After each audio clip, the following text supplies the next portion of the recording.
want to change my mind or make the choices different in my life, but it was the situations that I was going through in my life that I allowed to make those choices. And the Lord allowed me to go through those because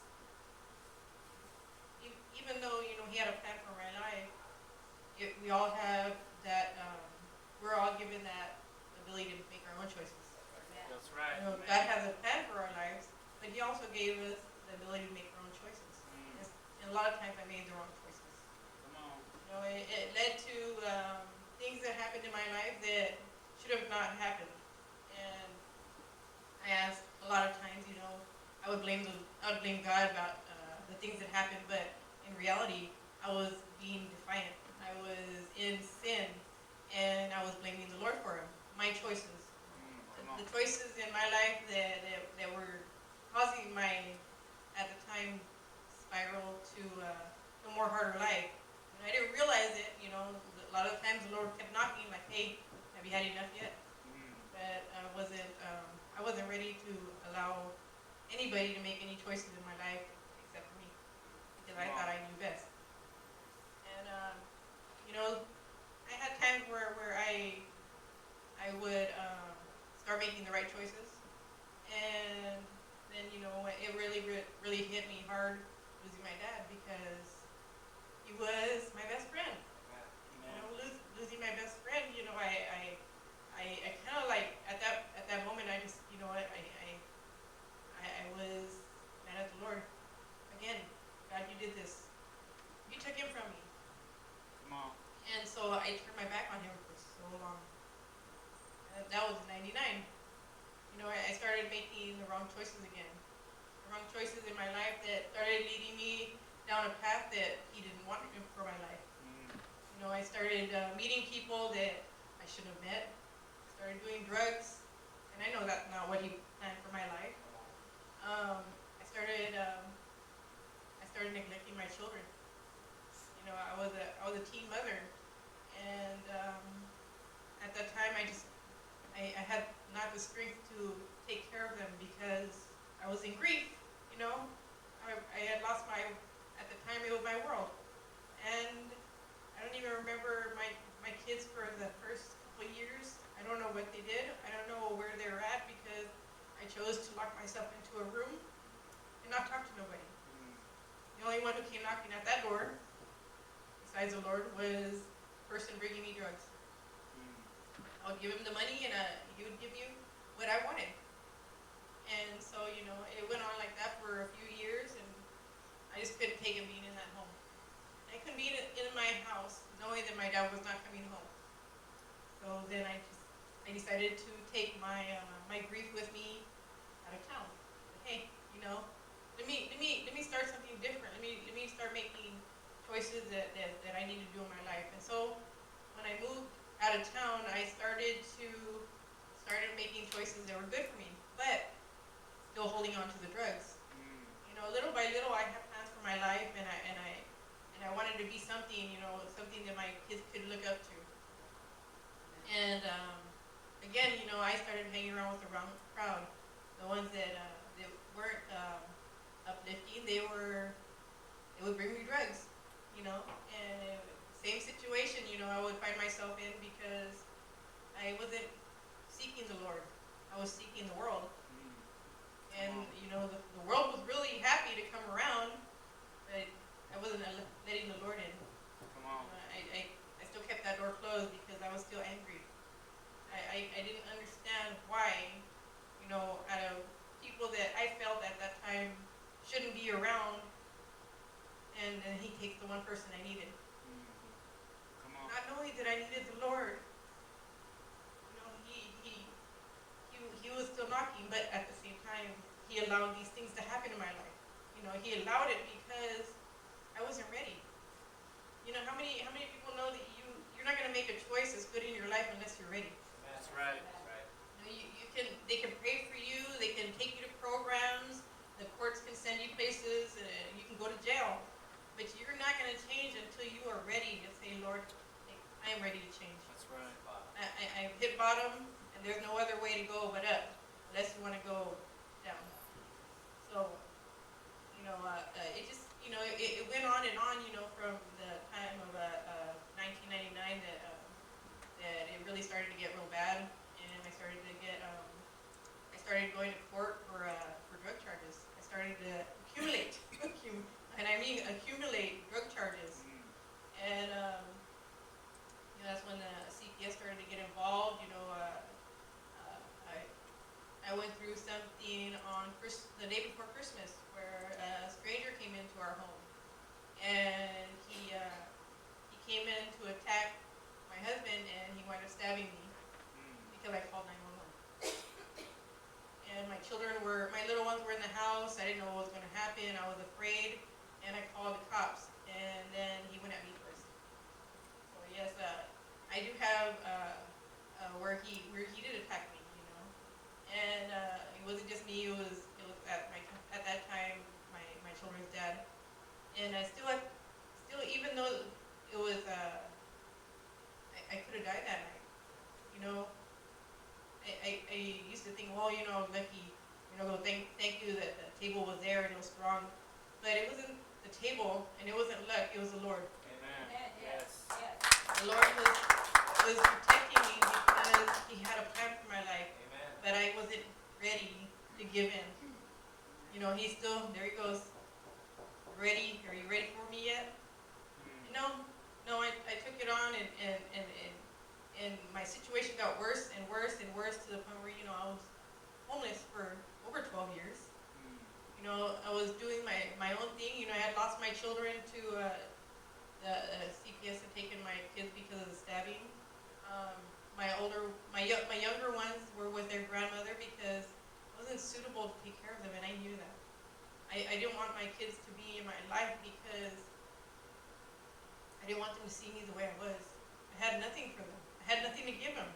And instead of, uh, changing my life, it was the depression of not being a good mom, not having anywhere to take them, that nobody would hire me, that I allowed myself to get to the worst possible point in my life.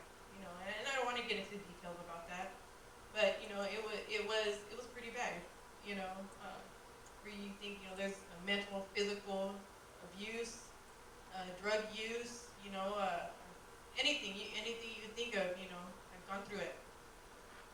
And how was it? I was starting to get to the point where I was getting tired of living the life I was living. Being on the streets, watching families get together for holidays. I would sit outside and watch them. I would miss the holidays with my family. I'm part of I have a large family where we would all get together for the holidays, and here I found myself by myself outside in the cold without my kids, and I longed for that, and I thought I would never, ever, ever get to feel that again. I would never, I thought I was gonna die in the streets. My youngest son, I had an issue with him where he wound up being a CPS. The CPS got involved, and they took him, and I was like, this is my last child. I'm not gonna have any more kids. If I lose him, not only did I lose the other ones, but like, what kind of mother was I? I felt like a worthless person. You can't even believe there's probably people out there who are feeling the way I felt. There was no lower that you can get. That's where I was at. I was like under there. I used to say that I was dragging along the bottom of the pit. But I had gotten to the point where trying to do this program and coming back to where I was at, where I was staying, and those drugs, and I was unable to stay clean because of these people that bring drugs. It's like nonstop. And I finally they were already filling out paperwork to get my son adopted out. And I was like, man, I don't have my other kids, and he's my youngest, and I just didn't do it because of him. I did it because for all of them. not only myself, but, for all of them. I longed for my children, but I didn't want them to see me the way I was.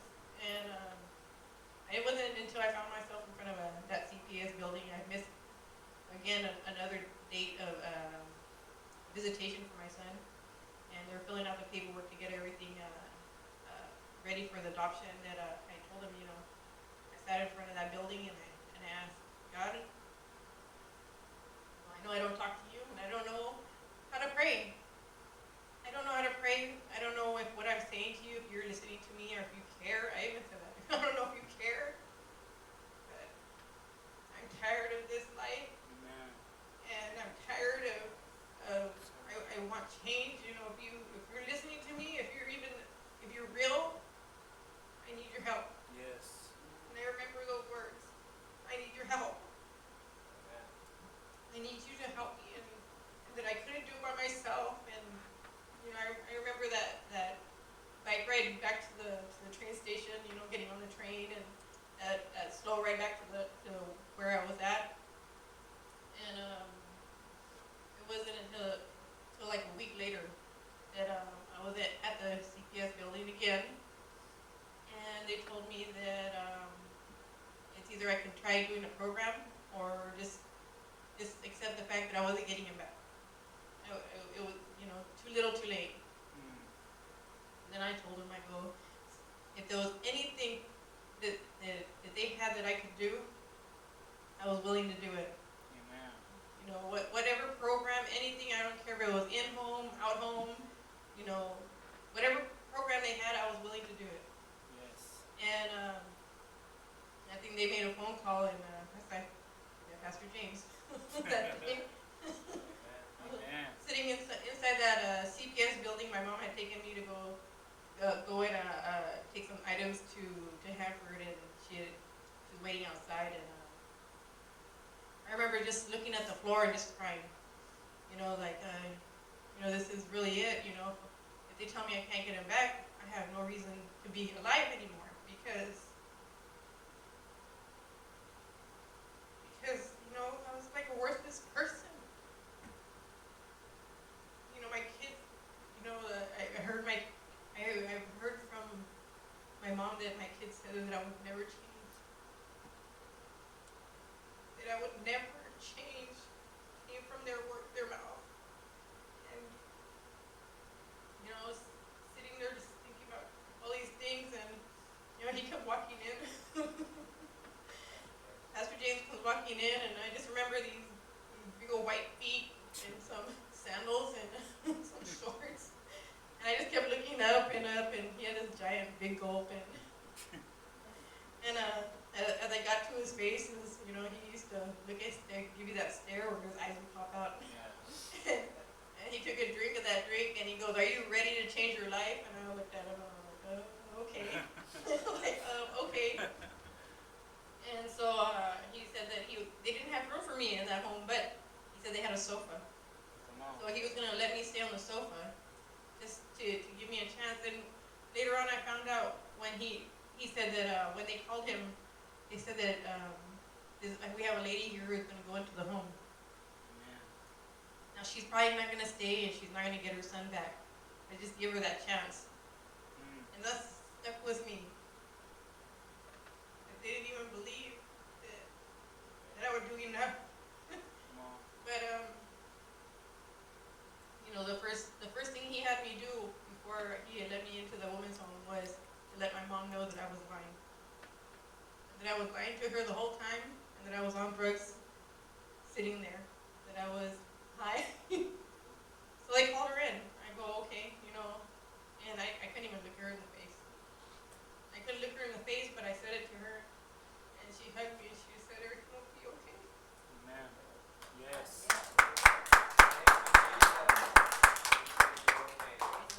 That's right. Going into that home, I didn't know what to expect. I was like, okay, I've never been into any in-home program. I've been into the outpatient ones, but never an inpatient program. So it was different. It was getting to learn all these women's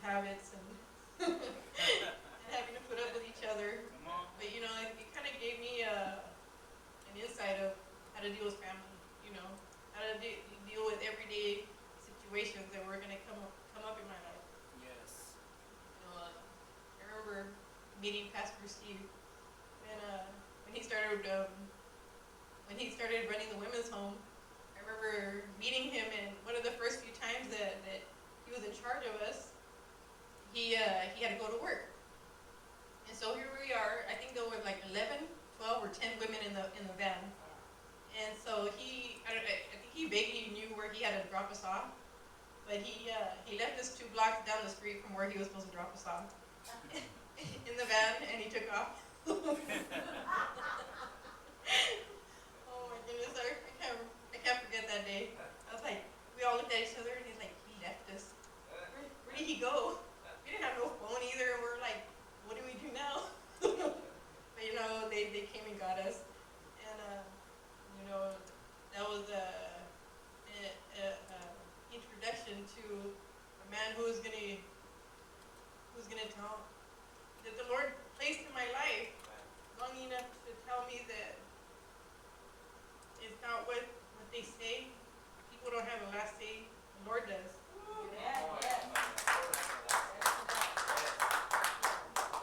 The first few court dates that I had, the judge was sure to let me know that I hadn't done enough, that I would never do enough to get him back, and that I would go ahead and they would accept the program that I was in, but that that I had to come to terms that I'm most likely not going to get my son back. And so, brokenhearted, Pastor Steve told me that. He goes, it's not what people say. The Lord has the last say. He goes, yes, you're going to do everything and more than what they're asking. Yes. And so, yes, he made sure to get me into all the programs. I did 2 anger managements. I did 2 parenting classes. I did drug diversion. I did above and beyond what they asked me. He made sure to get me to all my programs, that I got everything. And one of the few things that my CPS worker said when he interviewed me, he asked me, well, how do you know and how do you feel that you've changed? And I told him that, well, I know and I feel that I changed because I found the Lord. And he wrote that down, and I still have the paperwork. He wrote that down in the paperwork that he believed that I should get my son back because I found the Lord, and that I was a good candidate to get him back. And that kind of hit. It's like all these programs, all these. The judge, and even the judge telling me that I wasn't doing enough to get him back, and I did.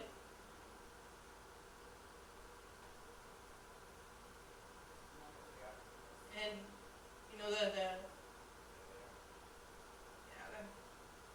it's been a long time.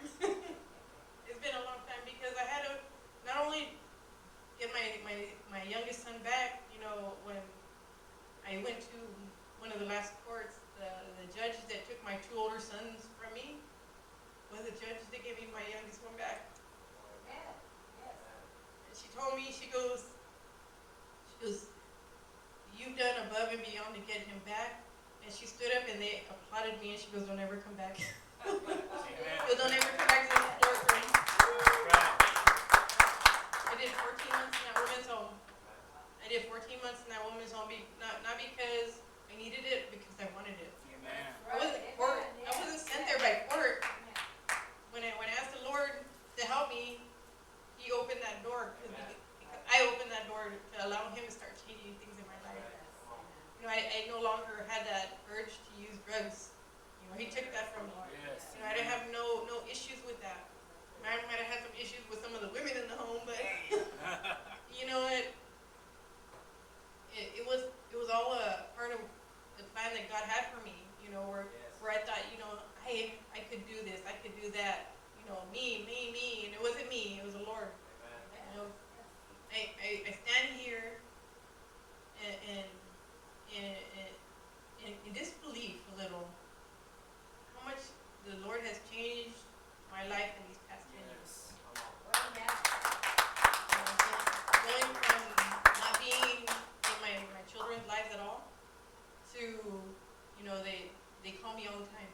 Hey, Mom, I need this. Hey, Mom, I need this. They call me. They tell me that they love me. you know, where the ones said that I would never change, they're proud of me.